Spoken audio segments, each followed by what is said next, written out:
Namaste, buenas tardes, good evening to everyone. It's a real pleasure for me to address the President of the Republic, to have met with the Foreign Minister, the Vice Foreign Minister, and their colleagues, to have been received by the President of the National Assembly, and in addition to that, to have had a very constructive engagement with the Indian diaspora, or large representatives of it, here this evening, yesterday evening in the city.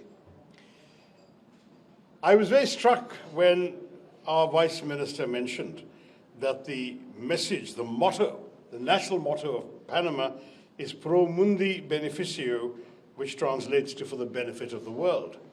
And that struck me as such an Indian sentiment, Mr. Vice Minister, because we have a similar saying that goes back 3,000 years, Vasudhaiva Kutumbakam, the world is a family.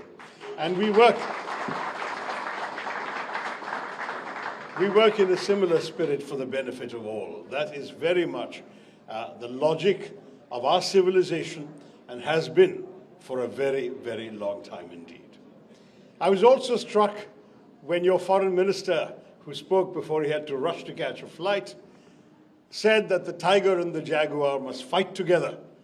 And indeed, we were very gratified by the sympathy and understanding shown for India's position on this issue that our ambassador has highlighted for you all today, the question of zero tolerance against terrorism, and the ringing endorsement that all of you have given us for our fight against terror.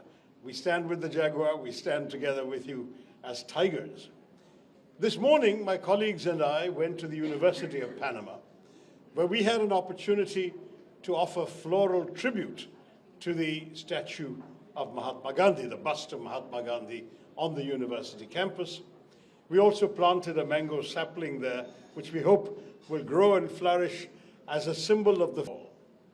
But he also taught us, in his brave leadership of our struggle for freedom, that we must always stand up for our rights.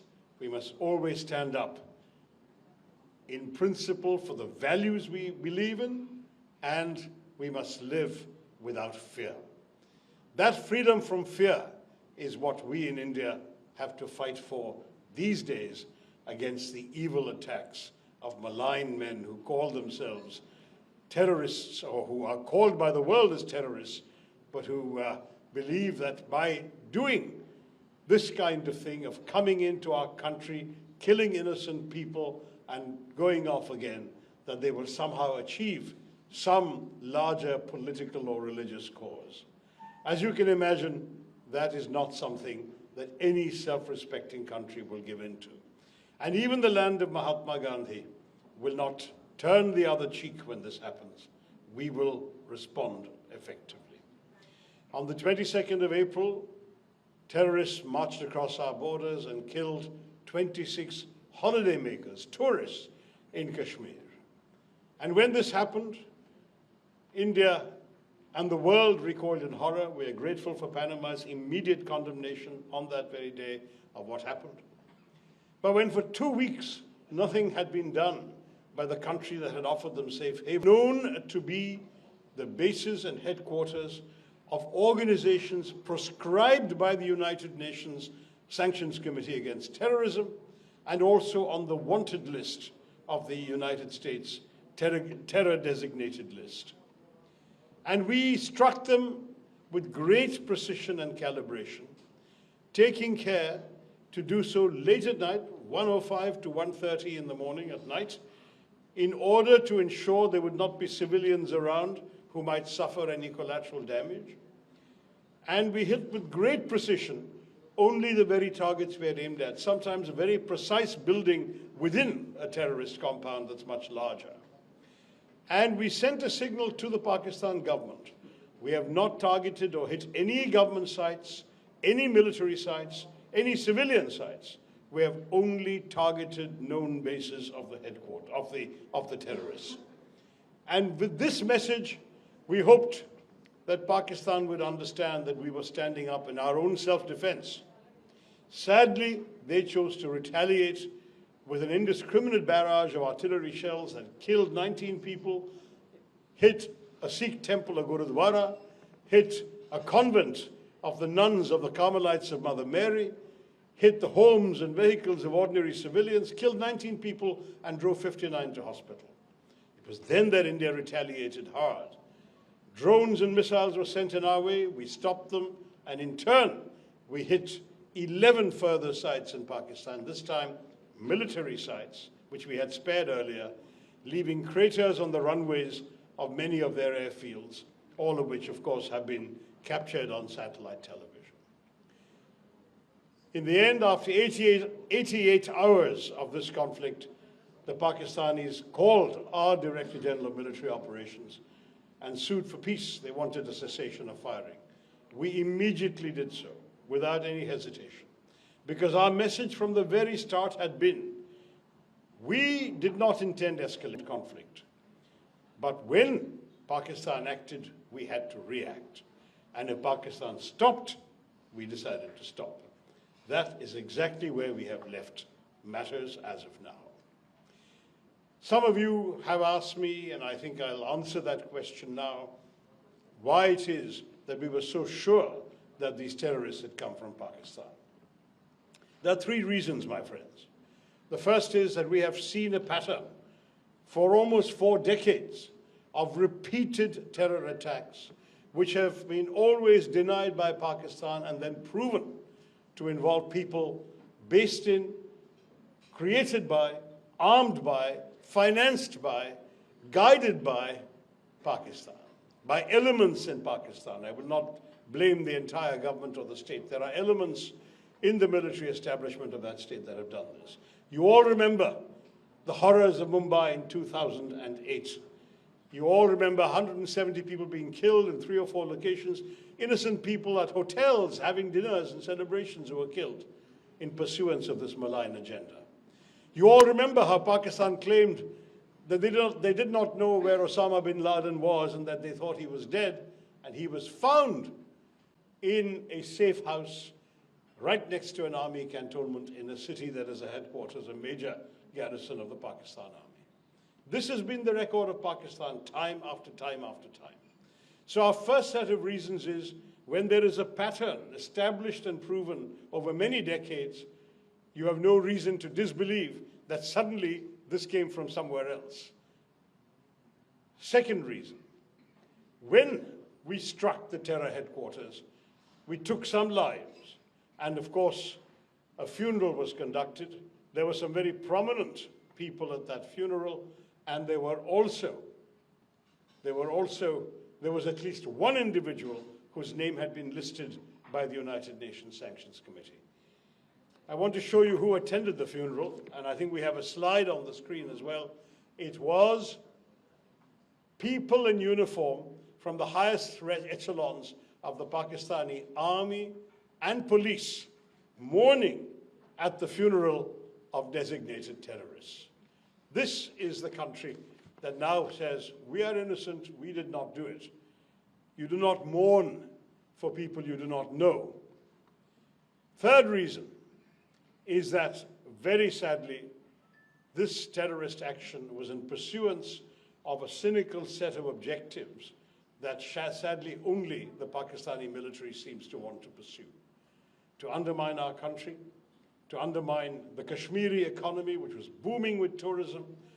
There were 100% growth in tourism in Kashmir between the first 4 months of last year and the first 4 months of this year. We had actually seen, I was told by my friend, the Indian ambassador in Washington, that there were more tourists in this place in Kashmir, in Pahalgam, than there were in Aspen, Colorado, the big tourist site that you're all familiar with in the US. And yet, by a terrorist attack, they knew they could stop tourists coming. And indeed, there has been a dramatic collapse in tourism in the weeks afterwards, which we hope can be reversed. But that too is an objective only of our nation's enemies. Third, there was a very unpleasant manner in which this was conducted, in which the terrorists asked the religion of the people they were shooting and then shot them dead. They did so for very, very dangerous purposes, not just in pursuance of their own bigoted agenda, their own fanatic belief in their faith.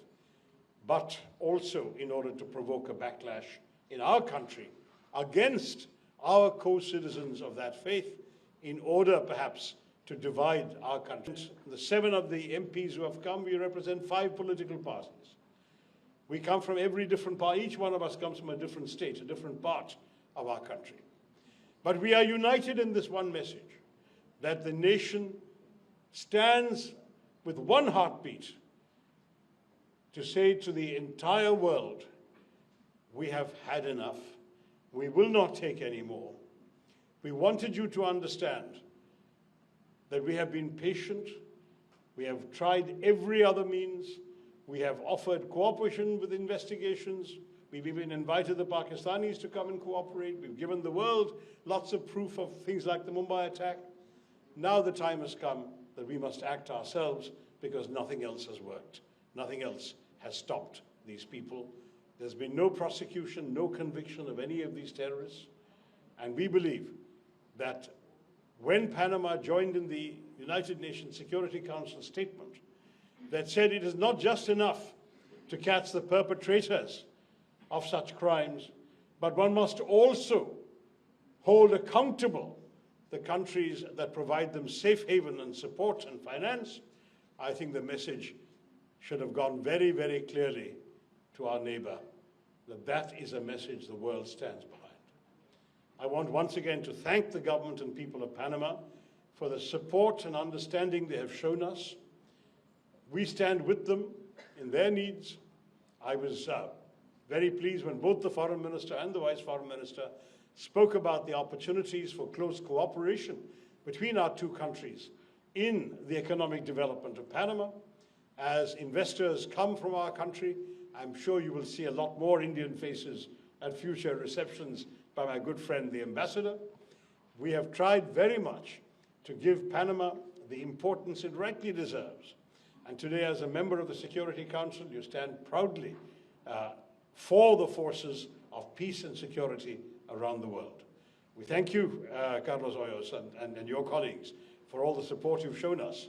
We thank you all for coming here, and I hope that you will stay on and enjoy some convivial company and conversation at this reception. But I did want to leave you with this message. What has happened cannot be allowed to happen again. If it is attempted again, there will be a firm Indian response, and I seek your understanding in advance if that were to happen again. This time, we have come after a tragedy. Next time, we may not need to come again, because you will have heard the message that we have all given you today. Thank you very, very much. Let us all endorse this principle of zero tolerance. Let us all work in peace for the benefit of the world. India is proud of its own growth and development. We want to serve the well-being and prosperity of our own people, and we don't want to be distracted by needless conflicts with terrorists, needless wars in our land.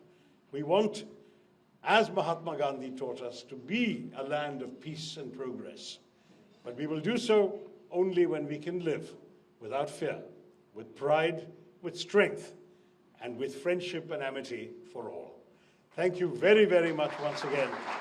Jai Hind.